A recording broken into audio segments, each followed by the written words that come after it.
Hello, this is Mr. Brooks and welcome to Lesson 3.2, Proving Lines Parallel.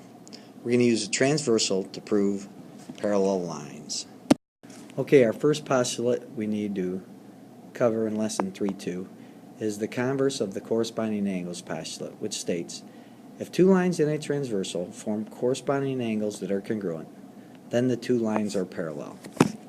First, remember a postulate is something that we accept to be true without proof. And the way we are going to write this postulate always in this class will be, if corresponding angles are congruent, then parallel lines. I've tried to condense it down so you don't have to write as much. Hopefully now you also understand why in the last lesson I would not let you use corresponding angles postulate, why you could not use the name of the postulate. You had to write a brief description of what it says, because people are always telling me that the corresponding angles postulate when they mean the converse and vice versa. I want you to write exactly what I have written here so that I know you know which one you're talking about.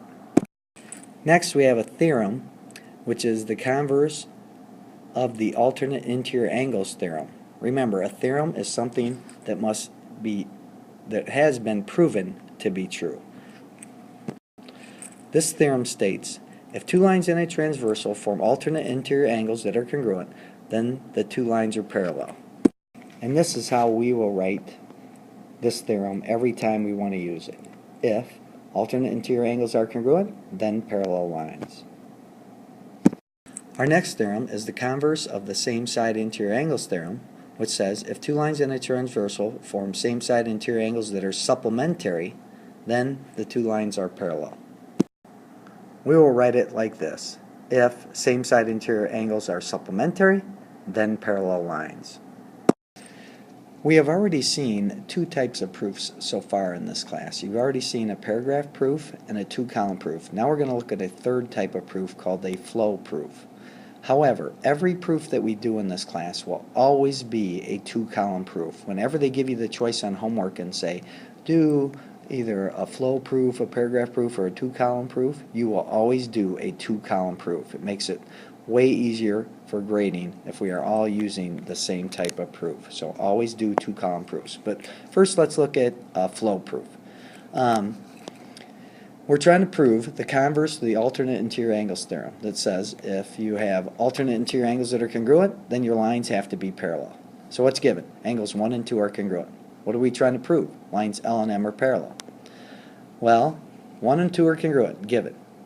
Hopefully you will agree angles 1 and 3 are congruent by what we will refer to as VAT, vertical angle theorem, which says all vertical angles are congruent. All you have to write down is VAT. So if 1's congruent to 2 and 1's congruent to 3, hopefully you will agree that 2's congruent to 3 by the transitive property. And then if 2's congruent to 3, then we can say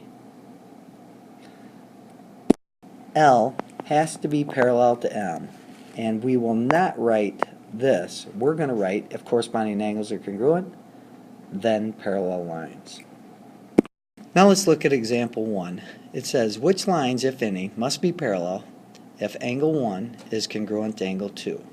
Hopefully you can see that angle 1, which is right here, and angle 2, which is right here, are alternate interior angles with lines DE and line CK, these two lines right here, alright, with transversal DK.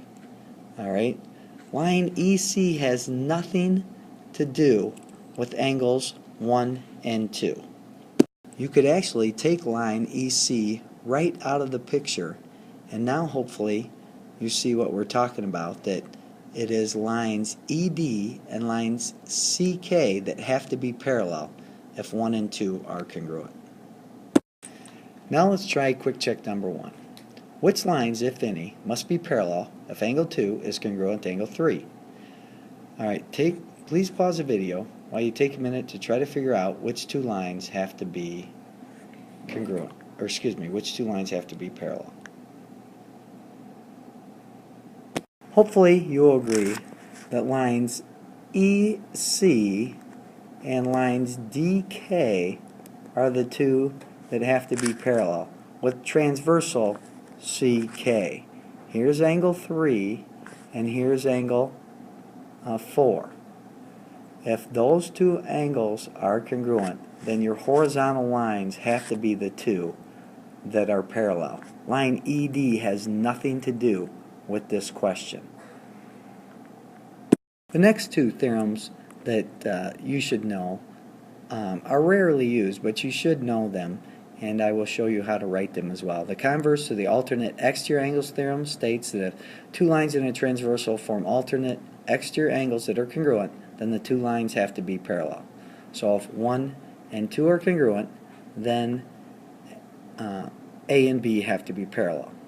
The way we'll write that in this class is if AEA, if alternate exterior angles are congruent, then parallel lines. That is how we will write theorem 3.7. The converse to the same side exterior angles theorem states that if two lines in a transversal form same side exterior angles that are supplementary, then the lines are parallel. So if you have angles 1 and 3 are supplementary, then A and B have to be parallel. The way we will write theorem 3.8 is if SSE angles, if same side exterior angles are supplementary, then parallel lines. So this one will be written like this. Now let's look at a proof of that if your alternate interior angles are congruent, then your lines must be parallel. So first we're given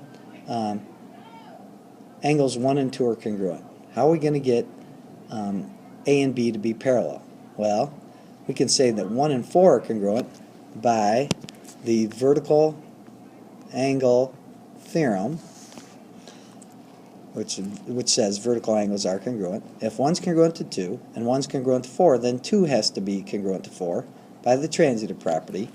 And then we can say that A is parallel to B. But again, the reason we're going to say is because if corresponding angles are congruent, then parallel lines. That is how we will write this part I am crossing out. Now let's look at example 2 and quick check number 2.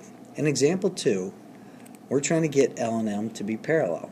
Well, for L and M to be parallel, our corresponding angles have to be congruent. So you're going to set 40 equal to 2x plus 6 and solve that, and then when you get x to be 17, both of those angles have to be 40, and if your corresponding angles are congruent, L and M must be parallel. Now pause the video while you try to figure out how to get lines A and B parallel in quick check number 2. Hopefully you decided that you're going to have to set the two angles that are in red equal to 180, not equal to each other. 7x minus 8 plus 62 is going to have to equal 180 because those are same side interior angles. Your same side interior angles would need to be supplementary for A to be parallel to B. First you would take 62 minus 8 and get 54, so 7x plus 54 equals 180. Then you would subtract 54 from both sides. Then divide both sides by 7 gives you x equal to 18. And when you plug in 18 in for x, you can see the top angle will end up being 118, and when you add it to 62, you get 180. Those two angles need to be supplementary. This concludes lesson 3.2.